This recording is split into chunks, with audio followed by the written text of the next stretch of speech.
আসসালামু আলাইকুম, সৃষ্টির কিচেনে সবাইকে স্বাগতম। আজ আমি আপনাদের দেখাবো ঝটপট বাসায় রেস্টুরেন্টে স্বাদে তৈরি চিকেন ফ্রাই। বিকেলের নাস্তায় এর চেয়ে ভালো আর হতেই পারে না। আমি জাস্ট বাসায় রান্নার জন্য যে মুরগি ছিল সেখান থেকে কয়েক টুকরো নিয়ে নিয়েছি, আর মশলাগুলো এখানে আমি সব সাজিয়ে রেখেছি আপনাদের দেখানোর সুবিধার জন্য।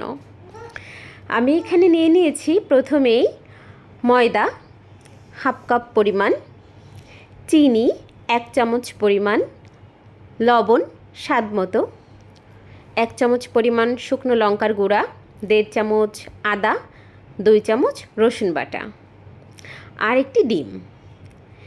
এবার আমি মাংসের মধ্যে সমস্ত উপকরণগুলো দিয়ে দিচ্ছি।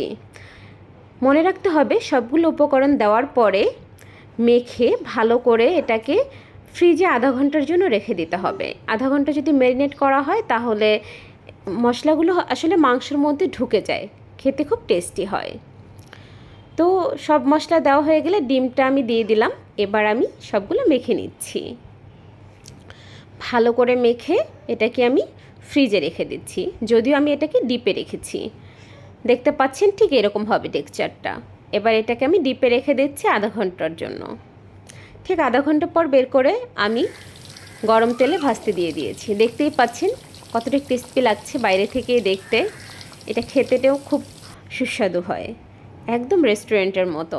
ঝটপট নাস্তা বিকেলে এর চেয়ে ভালো আর কি হতে পারে। বাচ্চাদের টিফিনের জন্য খুবই উপযোগী একটি নাস্তা।